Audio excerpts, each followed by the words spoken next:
Seja muito bem-vindo a mais um episódio do nosso podcast. Agora você vai, junto comigo, desfrutar de um tema diferenciado. Dessa vez não tem toyoteiro brigando com fordeiro, não tem nada. Agora nós vamos falar sobre pessoas, sobre gente, sobre a mente.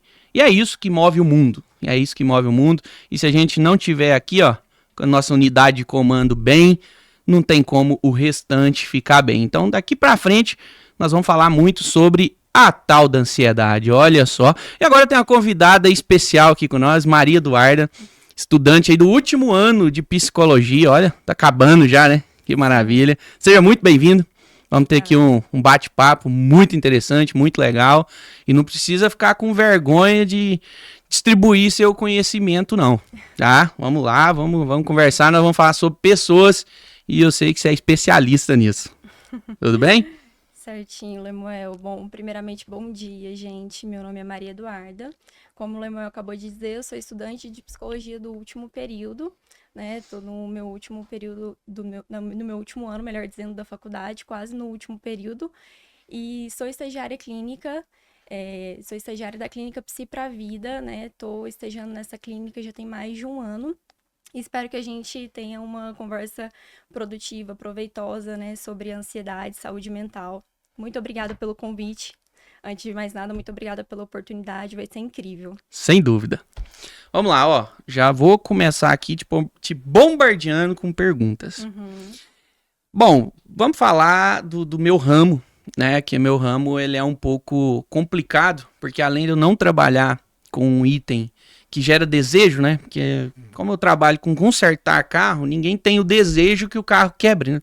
Então é diferente do cara que vende o carro. Alguém tem o desejo de comprar carro, então eu acredito que até psicologicamente falando, quem vai comprar um carro tá mais feliz, né? Vamos dizer. Então, o fato de eu não trabalhar com esse item desejado, que é meu carro quebrou, tal, ninguém faz isso. Então, normalmente as pessoas já chegam na oficina um pouco mais, como é que eu posso dizer? Mais nervoso, mais triste, caçando um culpado que eu não posso e tal, e é normal que ninguém tá preparado para uma surpresa, ainda mais no meu ramo, que é o câmbio automático.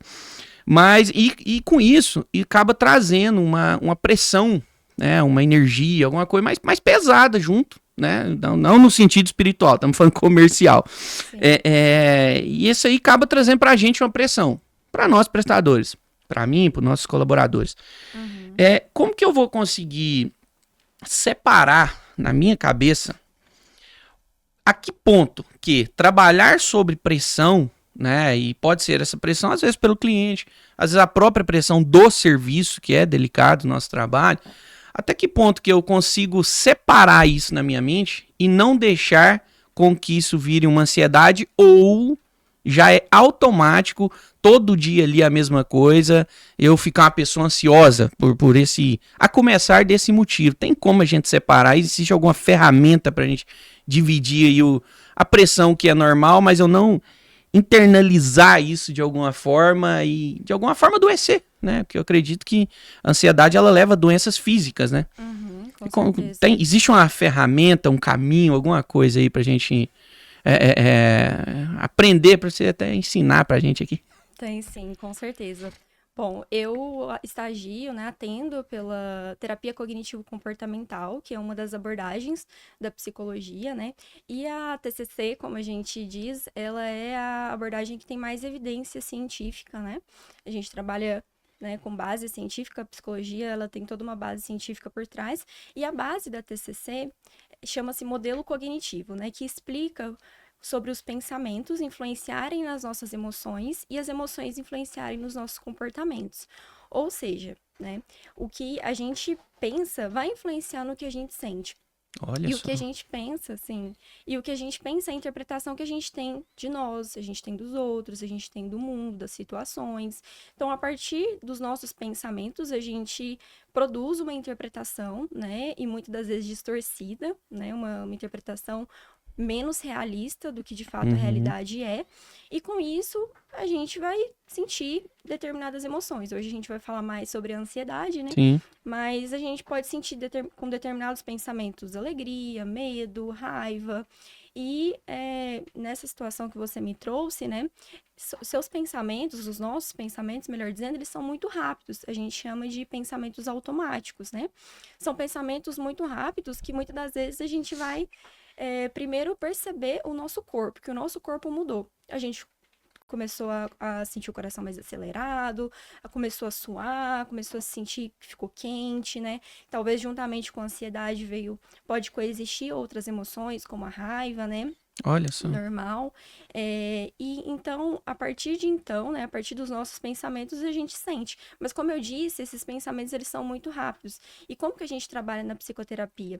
Primeiro, identificando esses pensamentos, né? Identificando o que passou pela sua mente quando o cliente, ele chegou estressado, ele chegou falando, né, enfim, tendo um vocabulário desagradável. O que passou pela sua mente, né? Né? Aí você vai poder me dizer... vontade de matar, melhor... né? Vontade de pegar no pescoço. Você vai poder me dizer melhor do que eu, né? Enfim. Mas, a partir de então, a gente vai trabalhar com a reestruturação cognitiva, né? A gente percebeu esse pensamento, identificou esse pensamento, a gente vai buscar reestruturar esse pensamento. O que é essa reestruturação cognitiva? É a gente se questionar, tá? Nesse caso em específico, né? O que provavelmente eu trabalharia? Até que ponto você tem controle do que o paciente te trouxe, né? O que você pode fazer a partir da reação do paciente? Tudo bem que você teve esse pensamento, mas qual vai ser a sua reação, né? Porque a gente não tem controle sobre os outros, sobre o que os outros pensam, o que os outros falam, o que os outros vão agir, mas sim sobre nós, né? Então, na verdade, eu não vou dar essa resposta pronta para o paciente, né? Eu vou instigar ele a refletir sobre o que está no controle dele numa situação como essa. Entendi. Faz sentido. Uma boa parte dos colegas meus de oficina, principalmente os donos, não dizendo que os colaboradores é irresponsável, não sei o quê, não, nada disso. Mas é claro que o peso maior sobrecai pelo dono, principalmente numa pequena empresa, né? Então, sim, isso aí fica mais pesado pro dono. Eu conheço vários, se não todos, e inclusive eu, né, que já passei por antiociolíticos, que fala, né, esse remedinho lá da tarja preta. Eu tive um momento da vida que eu tinha que tomar remédio para dormir, assim que eu acordasse, e ali umas 2 horas da tarde para eu conseguir vencer o restante do dia, até a da hora de eu tomar o de dormir de novo. Então, assim, era muito louco. É como se eu tivesse que tomar o remédio para acordar e tomar para dormir e tomar para viver, E isso foi muito ruim, né? E 90% dos mecânicos, dos donos que eu conheço, passa por isso. Passa por isso, né? E tem pessoas que têm uma depressão, assim, até tão profunda. Conheci pessoas que até suicidou dentro da oficina. Olha que loucura isso. Que loucura isso. Porque, assim, é um trabalho pesado, né? A gente fala assim, mas consertar o carro é fácil. Difícil ou fácil, complexo ou não, o carro não conversa. O carro não tem atitudes. O carro é uma máquina que tá ali. Como eu pego meu celular aqui, ponho aqui, ele vai ficar aqui. Então, assim... Só que quando às vezes, não todos, mas o cliente vem, ele vem meio que jogando uma carga, tem palavras às vezes, não de desrespeito nem nada, mas meio que coloca uma pressão tão grande em cima daquilo ali, é como se o mecânico fosse o culpado do carro do cara ter estragado. Tipo isso, sabe? Entendo. Que às vezes fica difícil, eu chego até a pensar, que eu falo, cara, esse cara deve ter algum problema, algum espinho no sapato lá pra casa dele afora, e ele acabou, o carro dele ter estragado, foi só a gota d'água e veio. E de fato, é delicado. E pelo que, desses primeiros minutos de conversa que já me falou, é um causa-efeito, né? Mente, emoção, ação. Exatamente. Né? E eu acredito que é nessa linha que às vezes tá um dos maiores problemas, né? Começa aqui na mente, beleza, eu posso imaginar mecanicamente falando, é como se a emoção fosse um filtro e que me provocaria alguma ação. Às vezes com o mesmo e às vezes com outras pessoas. Que você acha, assim, dessa... Existe uma resposta pronta, eu sei que não tem. Mas eu fui muito preconceituoso tá? Eu não falo isso com nenhum tipo de orgulho, que pra mim, procurar uma terapia, por exemplo, meu Deus do céu, é o fim do mundo. Um psicólogo, não, psicólogo é pra gente doente da alma, de não sei o quê. Crise de ansiedade pra mim era coisa de gente fresco. Eu fui esse cara, não tô contando a história de ninguém. Só que isso me levou pro psiquiatra. Aí lá no psiquiatra, lógico, respeito toda a profissão, mas aí eu fui pros remédios, né? E o que você faz na psicologia seria talvez fazer, se a pessoa procura uma terapia, uma consulta, não sei qual que é o termo adequado, procura uma ajuda, vamos dizer, com um psicólogo. Sim. Será que a chance de talvez não ter que desaguar lá nos remédios tarja preta, que por eu ter passado por eles, eu sei o tanto que de alguma forma, como é que eu vou dizer? Será que piora? Mas eu acho que sim, porque eu já tive momentos quando eu tava tomando esse remédio que eu me senti pior do que antes, né? Eu não sei se é por conta de reação do corpo, enfim, não sei. Mas se a gente procurar ajuda antes, tendo problema ou não, tá sentindo alguma coisa ou não, enfim, você acha que procurar uma psicóloga, uma terapia, alguma coisa, não seria alguma forma de eu não chegar ao ponto dos remédios? Em que momento ou em que isso ajuda eu ter ali um acompanhamento psicológico? Independente de eu ter problema ou não, você acha que isso faz sentido na vida de qualquer ser humano? Ter alguém para... Problema todo mundo tem, né? São distintos, Claro. mas todo mundo tem. Então você acha que faz sentido ter ali alguém para acompanhar, para conversar, tudo? A pergunta final é: o que seria mais ou menos a função de ter um psicólogo antes de... Função? Mas pode ser. Antes de ficar doente. Antes de eu ter que pegar uma receitinha e comprar um remédio. Perfeito. Então, você me fez várias perguntas, Sim, eu vou pode explanar. buscar reformular aqui. Bom, primeiramente, sim e não, né? Te respondendo, né? Acho que talvez você e quem está assistindo estava esperando ouvir que sim, com certeza, né? A psicoterapia vai prevenir, né? Da pessoa começar a tomar remédio psiquiátrico, de ter acompanhamento psiquiátrico, mas na verdade é que, como toda boa questão na psicologia, é que depende. Por que depende? Porque cada caso é um caso, então cada pessoa ela é subjetiva, ela é única e é preciso avaliar cada caso. Então, no caso de uma pessoa que ela tem uma predisposição genética de desenvolver um transtorno, é muito importante, com certeza, ela, né, procurar ajuda até mesmo para uma prevenção. É claro que nenhum de nós, né, a gente sabe exatamente se tem uma predisposição genética ou não. Mas claro que a psicoterapia ela serve como uma prevenção para possíveis aí problemas, possíveis transtornos, né, futuros. Caso, né, até mesmo se você tem um familiar que tenha transtornos diagnosticados, como transtorno bipolar, transtorno de ansiedade, depressão, né, até citei primeiramente transtorno bipolar porque é um dos transtornos, né, mais aí prevalente geneticamente. Que é isso? Como que eu sei que eu tenho esse transtorno? Que tipo de reação que eu tenho ou no meu corpo? Como é que é isso? Só para não perder aqui, mas assim, é um tipo de transtorno, um transtorno de humor, em que possui duas fases esse transtorno, né? Que eu posso explicar mais para frente um pouquinho, mas ele possui uma fase de humor depressivo e uma fase de humor mania ou de hipomania, né? Essa fase de humor depressivo, né? Todos os transtornos, melhor dizendo, existem vários critérios que precisam ser, né, preenchidos, né? Que a gente precisa avaliar no paciente. E essa avaliação é feita em psicoterapia, né? Não é feita com um checklist, né, da internet, né? Ou até mesmo do Manual Diagnóstico e Estatístico, né? Que é o DSM que a gente utiliza, não é feito somente pelo paciente sozinho, não, é feito, né, uma avaliação, uma boa entrevista clínica, com uma boa avaliação na psicoterapia. Mas eu citei o transtorno bipolar, né, e outros transtornos, como depressão, transtorno de ansiedade, porque se você tem um familiar que ele já... que tem o diagnóstico, né, de algum desses transtornos, de qualquer transtorno, é muito importante, sim, a psicoterapia, como uma forma de prevenção no desenvolvimento desses transtornos. Faz sentido?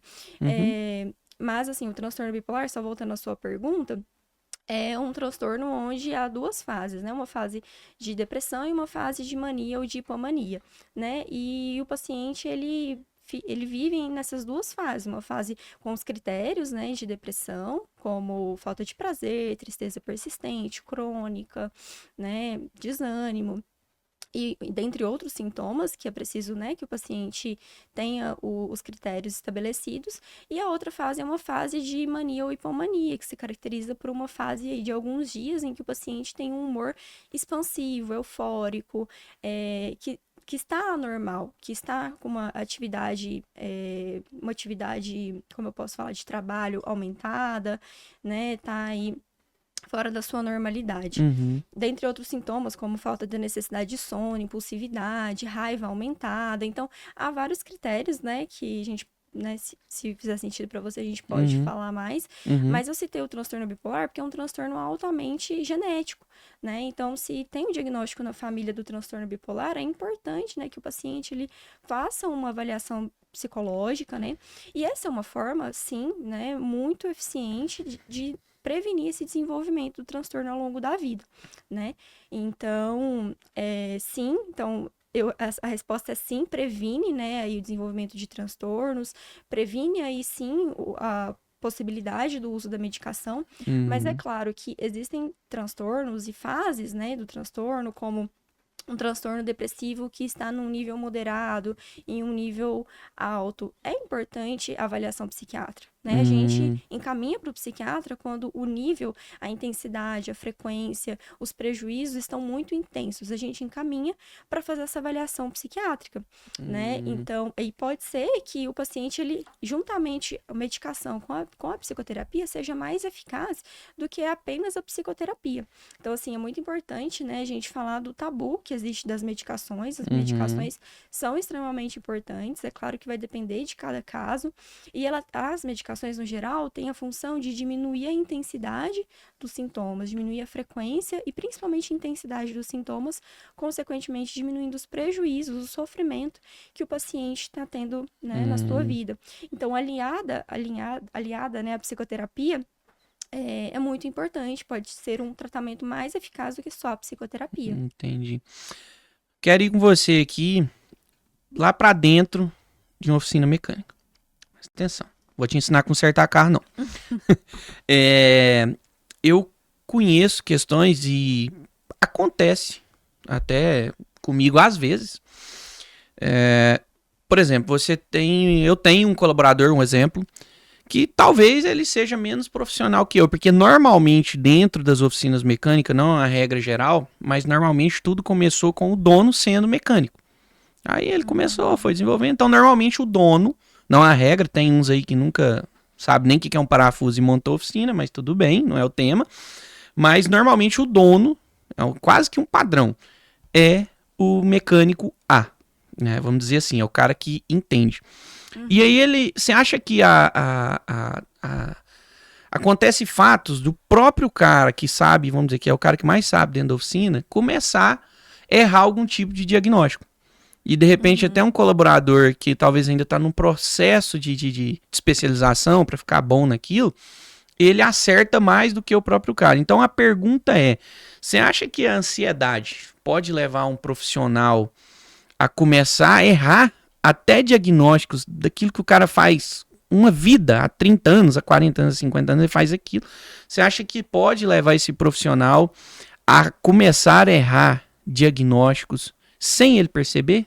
Por conta de talvez uma ansiedade? Isso pode acontecer?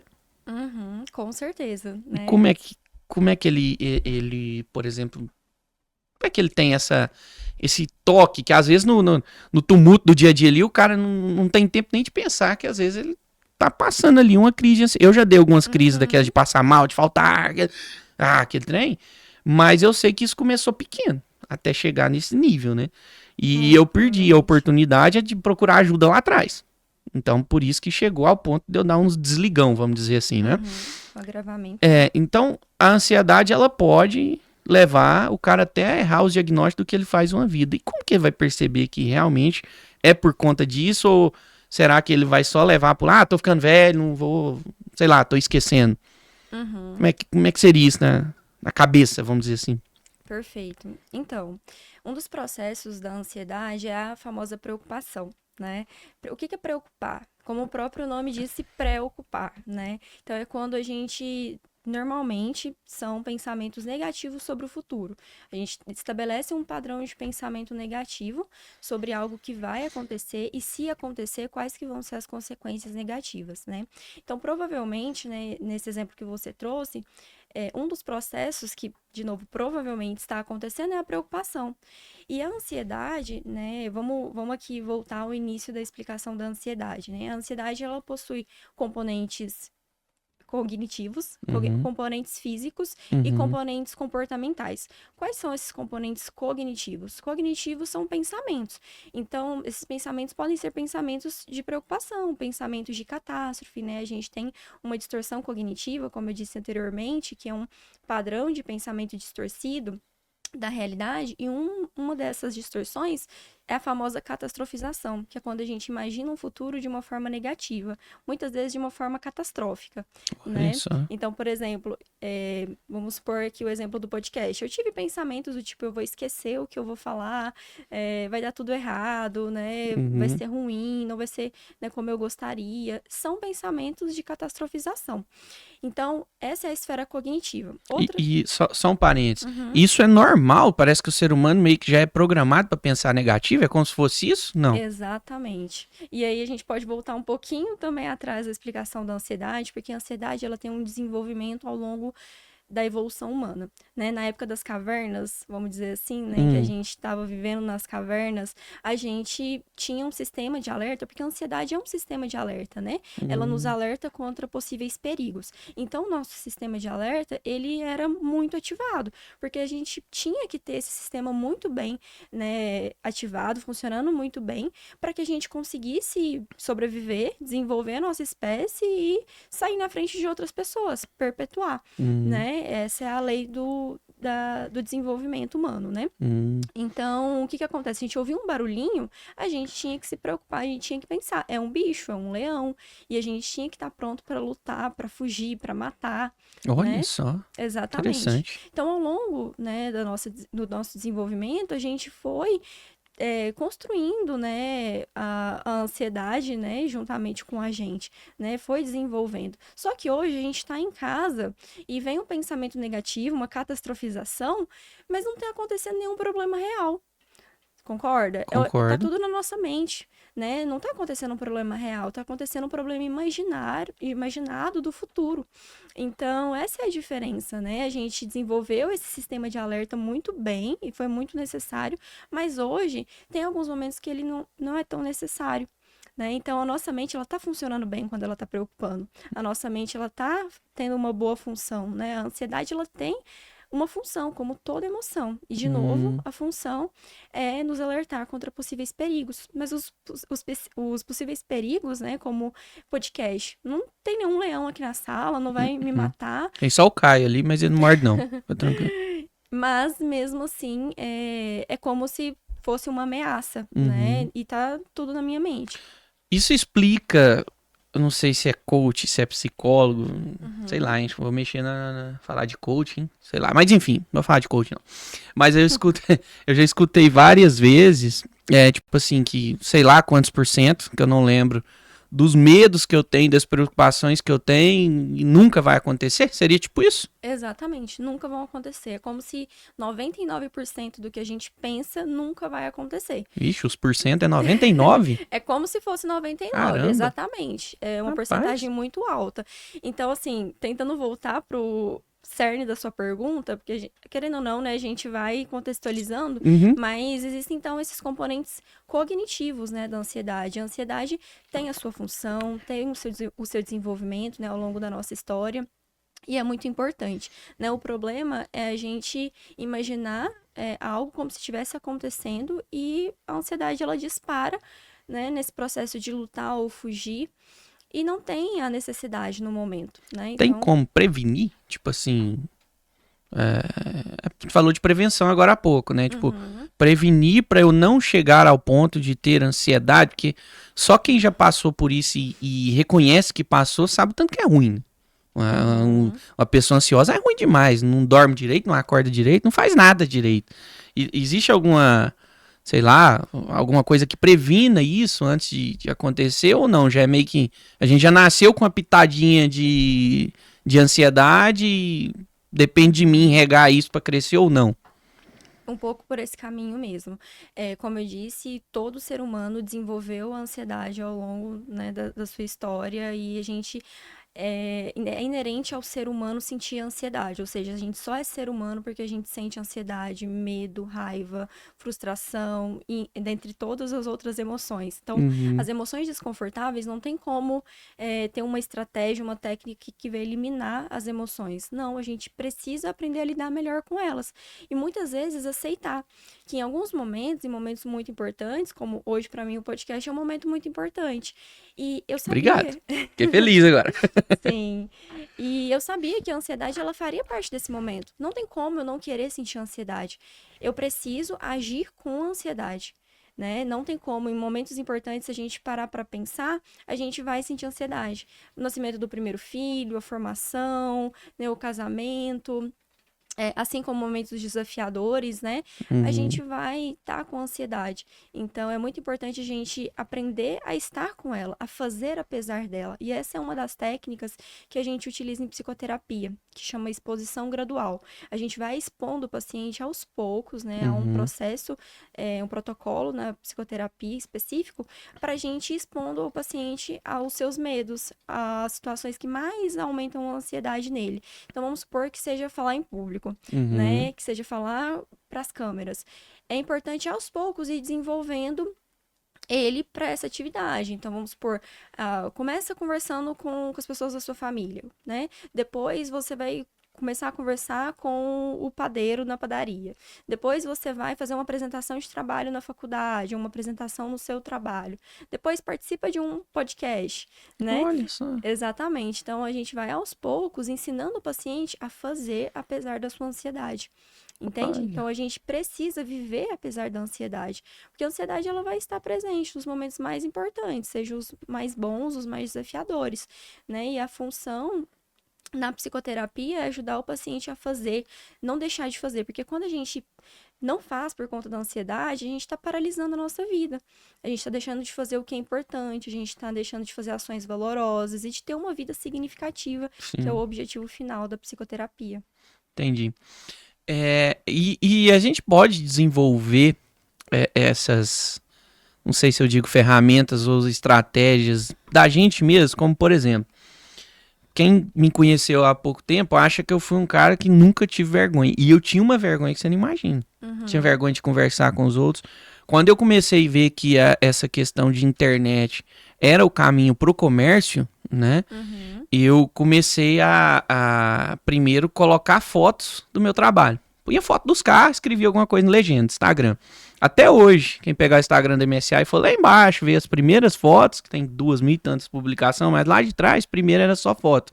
Olha só. Aí depois eu comecei a pensar, falei, cara, mas só foto não faz sentido, precisa conversar, carro não fala, eu preciso falar do meu trabalho. Aí eu comecei a filmar o carro, sem me aparecer, eu filmava só o carro e falava. Esse carro, a gente Uhum, fez isso. Aí daqui a pouco eu comecei a pegar intimidade com isso aí. Falei, cara, agora eu acho que eu preciso aparecer eu para as pessoas ver que é eu que tô fazendo. uhum, E aí eu comecei a gravar, e até hoje às vezes eu tenho esse hábito de gravar dirigindo. Parece que eu ficava à vontade por estar sozinho. Então eu uhum. punha pra gravar ali e tal, e começava a falar dirigindo o carro. E aí depois eu comecei parece que foi desbloqueando, é como se fosse de degrau em degrau, sabe? Exato. Foi desbloqueando aquilo, e eu de alguma forma resolvi pôr a cara na frente da câmera. Ah, mas era uma loucura, a hora que alguém segurava o celular, e até hoje de vez em quando ainda tropeço nas palavras, mas minha Normal. oratória não é das melhores não. Mas eu travava, eu não conseguia olhar para uma câmera, para mim era algo assustador. Uhum. Só que aí eu fui fazendo, eu comecei a fazer. E aí eu acho que é sobre o que a gente falou, né? O pensamento, emoção e reação, que a gente falou? Ou ação? Isso, Reação, né? comportamento, mas Comportamento. pode chamar de reação. É, porque aí eu comecei a ver que quando eu comecei a colocar os vídeos, as pessoas começaram a procurar mais a oficina. Olha Começou só. até mesmo a me procurar. Muita gente vai até hoje na oficina, porque, é que eu vi um vídeo seu. Mais que hoje tem pessoas para atender e tal, mas quer falar comigo. E tá tudo bem, é legal, o negócio é meu, tá tudo certo. Só que aí, quando começou pessoas procurar a gente falando sobre o vídeo, parece que aquilo me motivou a fazer mais vídeos. Né? Então hoje, assim, eu tenho uma certa facilidade. Né? Às vezes a gente tá num congresso, alguma coisa e tal, a pessoa chega em mim, vamos gravar um vídeo aqui. Na hora, já pega, põe o microfone, grava, então já ficou muito tranquilo. Então a pessoa também, ela consegue desenvolver essas ferramentas porque tá no instinto, né? Talvez. Será que, porque por mais que a gente nasceu também já com uma ansiedadezinha ali, já natural, né, vamos dizer. E aí só que isso a gente foi regando, vamos dizer assim, foi crescendo, os problemas foi chegando, foi aumentando. A gente também já nasce, talvez, com as ferramentas, só que a gente só não sabe usar. É mais ou menos isso? Com certeza, exatamente. A gente tem a possibilidade de desenvolver várias habilidades na nossa vida. Habilidade de comunicação, habilidade no nosso trabalho. Então, existe, né, essa parte nossa de desenvolver habilidades. E você acabou de dar o seu exemplo de exposição gradual. Você fez exposição gradual com você mesmo, sem saber que é uma técnica que a gente utiliza para expor os pacientes a situações ansiogênicas. Né? Olha só. Exatamente. Você, então, desenvolveu essa habilidade, né? Como você disse, você era muito vergonhoso, você não gostava de câmeras, você começou tirando fotos, depois, aos poucos, você foi gravando e falando, depois se mostrou. Hoje você faz podcast, hoje você, né, grava em qualquer lugar, você desenvolveu essa habilidade. E a gente pode desenvolver várias habilidades. Na psicoterapia, a gente trabalha com o paciente, né, nesse objetivo de desenvolver as habilidades que o paciente deseja. Entendi. Faz sentido para ele. Entendi.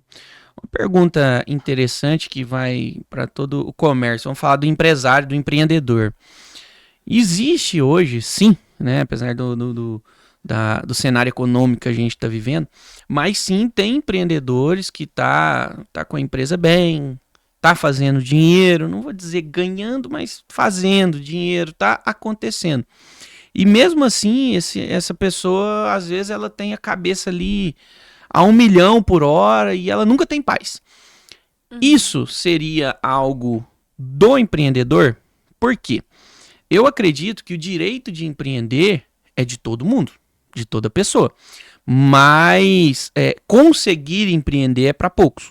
Então, minha pergunta é, será que tá linkado essa questão de mesmo tá tudo bem, essa pessoa não consegue ter paz, a cabeça só fica 1 milhão, isso tá linkado a talvez ao dom de empreender que essa pessoa tem? Então, tipo assim, se eu sou um empreendedor, eu tenho que viver com isso?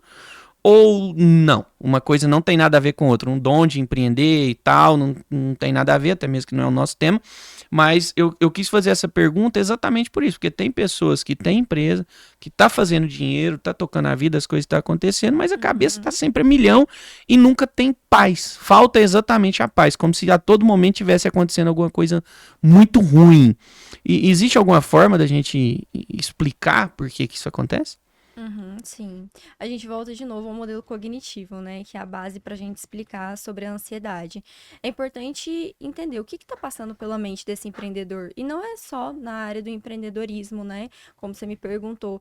É em todas as áreas. É na nossa vida como um todo. Em todas as áreas da nossa vida, a gente pode ter aí pensamentos, e a gente tem, melhor dizendo, pensamentos que influenciam nas nossas emoções, né? Então, em relação à questão da cabeça estar a 1.000, do empreendedor não estar em paz, o que está passando pela mente? É preocupação financeira? É preocupação com outras áreas da vida? É medo de perder cliente, né? Qual é o pensamento que está predominando? A gente precisa entender esse pensamento e, como eu disse anteriormente, reestruturar esse pensamento. E como que a gente reestrutura? A gente busca evidências para acreditar nesse pensamento, né? Então, por exemplo, qual é a evidência que eu tenho para acreditar que eu sou um mau profissional? Se esse é um pensamento que o empreendedor tem. Qual é a evidência que eu tenho para acreditar que eu vou perder cliente? Que eu não estou dando o meu melhor aqui no meu trabalho, né? Que minhas finanças não estão boas. E aí a gente consegue entrar numa diferenciação de preocupação produtiva e improdutiva. Uma preocupação produtiva é quando existe um problema real. Não, eu estou pensando aqui sobre os meus problemas financeiros porque realmente eles existem. E eu tô pensando aqui que eu tô sendo um mau empreendedor, porque realmente eu tenho essa evidência. São evidências, são fatos, Uhum. né? E não são preocupações improdutivas. Então, a gente precisa fazer essa diferenciação, primeiramente, né? É um problema real? Então, o que que eu vou fazer com isso? Porque muitas vezes a gente entra no modo, como eu já disse, de ficar repetindo os pensamentos negativos, né? Então, a preocupação é um modo, né, de enxergar o futuro de uma forma negativa. E a gente tende a ficar como um disco quebrado. Pensando, pensando, sem sair do lugar, né? Sem Hum. buscar uma solução de problemas. Então, o foco aqui vai ser buscar uma solução de problemas. O que que eu vou fazer a partir desse pensamento, a partir desse problema? É um problema real? O que que eu vou fazer com ele, então? Eu vou reservar um tempo no meu dia, eu vou sentar, eu vou buscar uma solução. Se é questão financeira, né? Eu não vou poder dizer muito bem aqui sobre empreendedorismo, né? Uhum. Mas na visão do empreendedor, o que que eu posso fazer para buscar resolver esse problema? Assim, a gente tem uma ação prática, que a gente quebra esse ciclo de preocupação improdutiva, do disco quebrado, né? Uhum. E a gente busca, na prática, resolver. Com isso, é uma estratégia, né? Uma das mais eficientes que a gente trabalha em psicoterapia. Ajudar o paciente a buscar uma solução para o problema. E assim a gente regula a ansiedade, Hum. né? O que influencia no comportamento também, porque como você já me perguntou anteriormente, né, sobre a questão da paralisação. Muitas vezes o empreendedor, né, um mecânico, no seu caso, ele pode estar tendo erros, ele pode estar paralisado justamente por conta da preocupação, por conta de pensamentos sobre o futuro, né, seja sobre clientes, seja sobre finanças, o que está influenciando na ansiedade, né? Hum. Então, quando a gente trabalha na solução de problemas, a gente rompe esse ciclo de pensamentos, emoção e comportamento. Olha só. Sim. Hoje, muito bem explicado. Já estamos ganhando aqui é consulta, sessão? Como que fala quando tem um momento com você lá? É consulta? Uma Uma sessão? sessão, uma consulta Ah, tá. de psicoterapia. Tá, então, ó, vocês estão tendo uma consulta aqui de graça, viu? Então, por favor, faça valer a pena.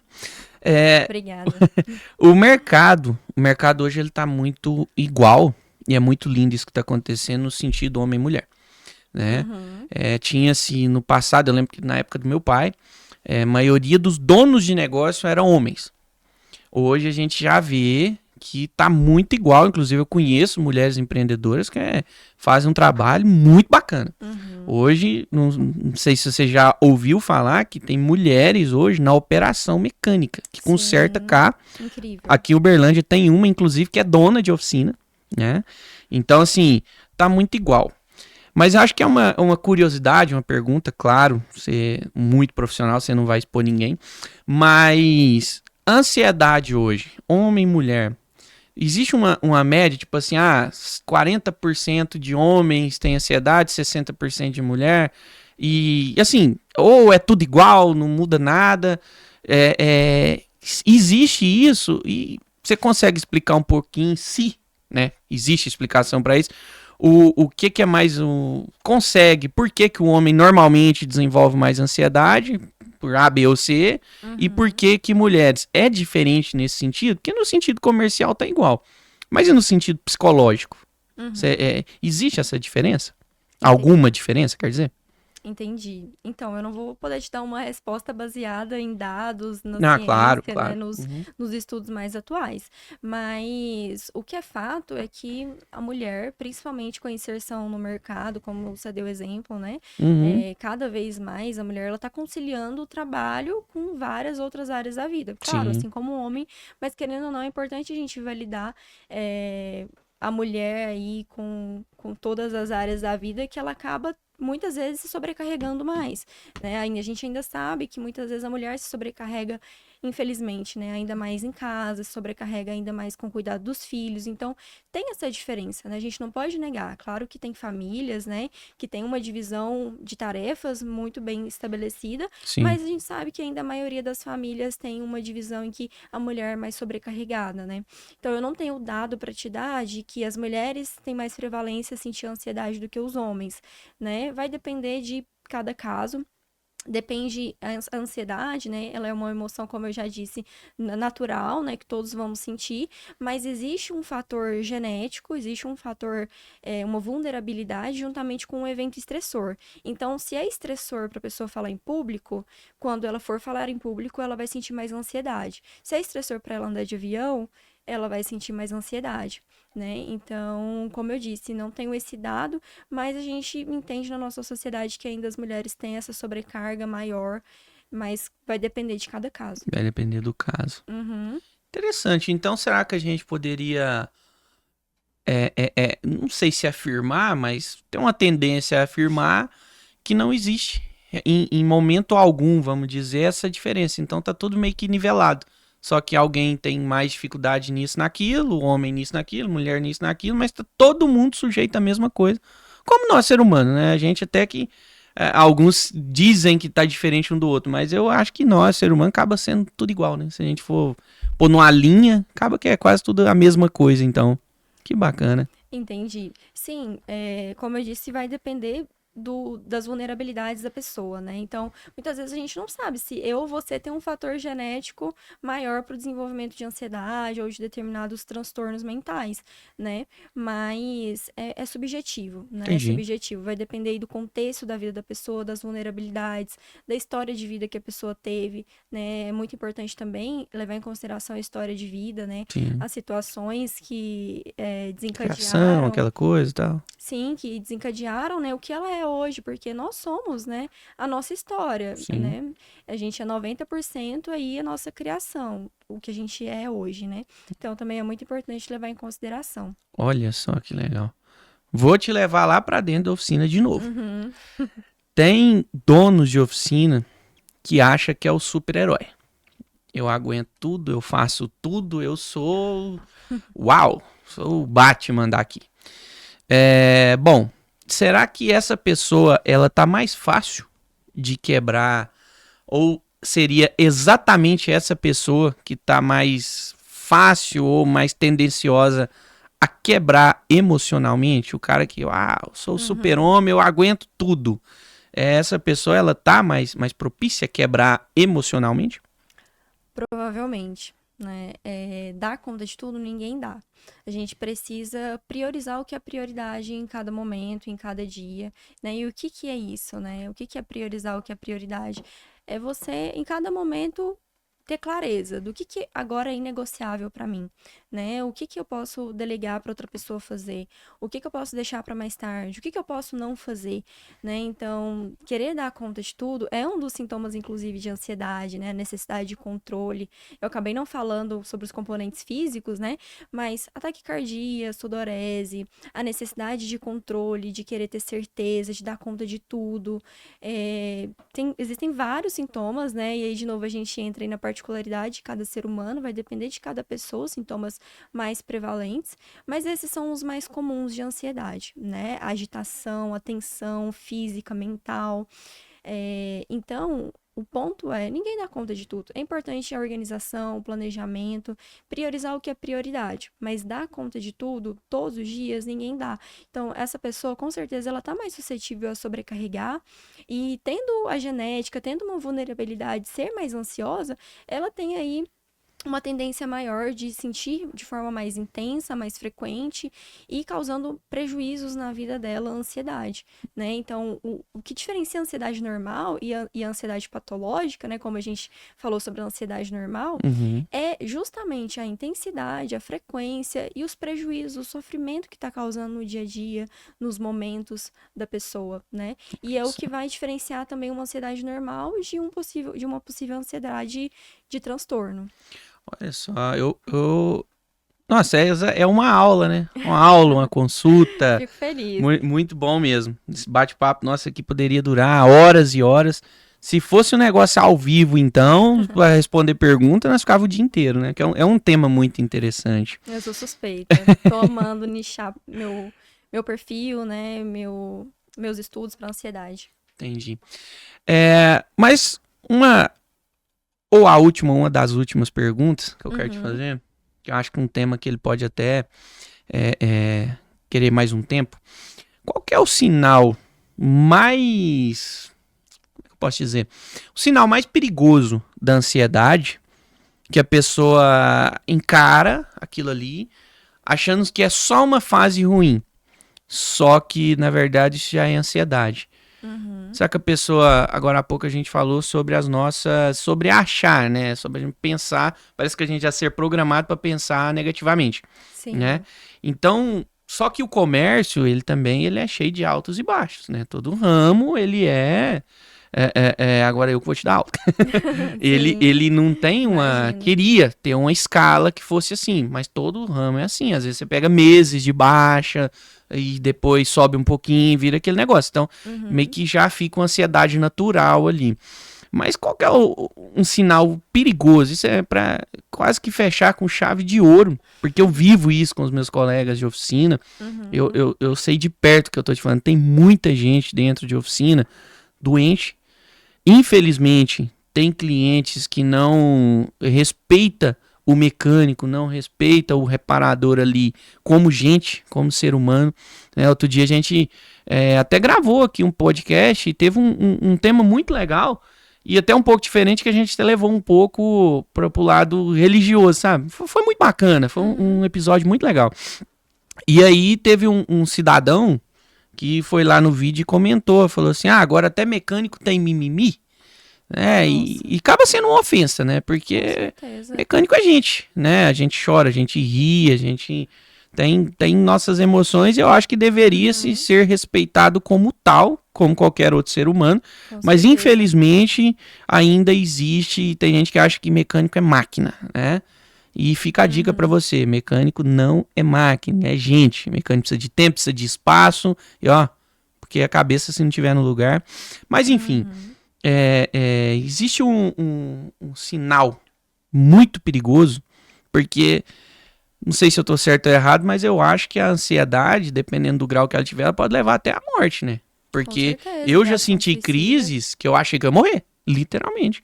Coração, parecia que queria arrancar do peito, eu suava todo, eu dava uns desligão, que eu não sabia se isso era de 1 segundo, 1 minuto ou 1 hora que eu ficava desligado, sabe? É como se o editor da vida chegasse e cortasse. Então, uma loucura. Entendo. Qual que é esse sinal, né, assim, mais perigoso mesmo? Agora, como se diz, pode entregar tudo que você puder, que a pessoa acha que é só uma fase ruim, mas não. Na verdade, essa pessoa tá doente, e às vezes ela só não reconheceu ou não tá sabendo diferenciar de uma fase ruim que todo mundo passa. Sim, então, eu gostaria muito de te dar uma resposta única, generalizada, né? Mas não é possível. Na psicologia, a gente sempre vai lidar com depende, né? Depende do caso, depende da pessoa, né? Primeiramente, essa questão, né, que você trouxe do sinal mais importante. Não existe um sinal mais importante, porque como você disse, né, pode começar aos poucos, né? Começa com um ataque cardíaco, com sintomas físicos, né? Começa com sudorese, começa com uma agitação extrema, com uma dificuldade de concentrar, irritabilidade, né, com a necessidade de controle. E esses sintomas, eles podem se intensificar se eles não forem olhados, se eles não forem avaliados, se eles não forem cuidados, né? E esse é o processo da psicoterapia, né? Identificar os pensamentos, as emoções, os sintomas físicos que a ansiedade traz, né, para o corpo, alguns desses, né, que eu acabei de dizer, e os comportamentos, né? Mas é claro, né, que chega num ponto, né, das crises de ansiedade, né, como você deu o seu próprio exemplo, em que a falta de ar, né, a taquicardia extrema e parece que a gente tá dando um infarto, né? E a gente vai perder o controle. Eu cheguei pro hospital já. Imagina, pra ver isso. Super comum, né? As pessoas acharem que estão infartando, na verdade estão tendo uma crise, né, muito forte de ansiedade, de choro, né? Então, essa junção de sintomas, todos esses sintomas que eu disse, né? Só que mais intensos. E não, a gente não vai morrer de ansiedade. Não? Então, não, saiba não vai que... dar um piti e desligar de uma vez, não. Não, saiba que ela não é capaz de, né, enfim, de nos destruir, como muitas pessoas pensam, né? Eu vou perder o controle, eu vou sair de mim, eu vou, né? Enfim, morrer. Não, ela não é capaz. Mas é muito importante estar atento a esses sinais iniciais, porque esses sinais, eles, como o seu próprio exemplo, eles foram piorando. Sim. E a tendência é que se não for olhado, se não for cuidado, se não for tratado, eles vão piorando, né? E eu quero aproveitar, então, te respondendo, né, que não tem um sinal específico, mas sim esse conjunto de sinais que podem piorar ao longo do tempo. Também gostaria de te dizer que eu super entendo, né, sobre a questão do comentário que você recebeu, né, de mimimi. A gente ainda vive uma sociedade que está se conscientizando cada vez mais da saúde mental, né, já se conscientizou muito, mas ainda há muito que evoluir, né? Saúde mental não é preguiça, saúde mental não é falta de dedicação, desculpa, não saúde mental, né, mas a falta de saúde mental, né, a ansiedade, a depressão, os transtornos mentais, não é mimimi, não é falta de Deus, né? Acontece muito, né, esse pensamento. Sim. Não é falta de dedicação, não é preguiça, né? São fatores genéticos, juntamente com fatores ambientais, né? Influência das situações, que desenvolvem esses sintomas e esses transtornos. Olha só. Sim. Mas nós poderíamos ficar aqui o dia inteiro, que é um tema muito interessante, muito interessante. Eu sou suspeita, obrigada. Mas o tempo não nos permite. Bom, dentro de tudo dessa sessão, né, que a gente teve aqui, foi muito bom. Aprendi muito, né? A gente Fico feliz em saber. é muito bacana. Você consegue, né? Eu quero deixar até publicamente. Você consegue muito bem passar os recados. Eu te acompanho na rede social também. Obrigada. Muito bacana. E eu vi que, por ser o primeiro podcast, você chegou mais tenso. Agora você tá até escorando a cadeira. Sim, Coisa sim. boa, né, Sô? Gostou? Com certeza, relaxei agora, Que né? coisa E vim boa. com ansiedade mesmo, porque é uma ação valorosa pra mim, né? E a gente não pode parar por conta da ansiedade, senão a gente vai parar de viver o que é importante. Sim, que bacana. Então, eu quero te agradecer, né, por tirar seu tempo de estudos, Imagina. da sua rotina lá, para nos brindar, né, com esse riquíssimo conteúdo seu. Eu te agradeço. Ó, vou deixar o @ da Maria Eduarda para você seguir. Ela fala de um tema maravilhoso que é sobre a tal da ansiedade, né? Quase ninguém tem, né? Quase ninguém tem, né? Então, assim, segue ela lá, tá? Vai ter o @ dela aqui no vídeo. Então, segue, Obrigada. acompanha, que é ó, excelente profissional, tá? Não porque você tá aqui, mas tem meu respeito, tá? Te Muito conheço um obrigada. pouco como pessoa também, né? Então, eu sei do que eu tô falando e eu posso indicar. E vocês sabem que pra mim indicar é complicado, né? Eu tenho muito medo disso. Muito Mas, Eduardo, obrigada. então, muito obrigado. Se você tiver à vontade para fazer suas considerações finais. Com certeza, Lemuel. Obrigada a você. Foi uma honra, um prazer estar aqui pela primeira vez, meu primeiro podcast, como você disse. Um pouco muito ansiosa, mas normal. E te agradeço muito pela oportunidade. Que venham mais podcasts, né? Mais certeza. aprendizados, mais papos juntos. Espero que vocês tenham gostado, né? Que tenham feito sentido por aí, tenham aprendido um pouquinho sobre a ansiedade, sobre a importância de cuidar da saúde mental. E vou reforçar, como você disse, para me seguir nas redes sociais, né? Eu tô focada no nicho da ansiedade, né? Como foi o podcast. Espero aí nas próximas vezes. Qual que é o seu @, mesmo? @psidudamoura. Olha só. Sim. Vai estar o link ali, mas ó, @psidudamoura. Isso. Então tá, muito obrigado. Muito Obrigada obrigado a você. mais uma vez. E para você que nos acompanhou até aqui, esse foi mais um episódio do nosso podcast, um episódio diferente, né?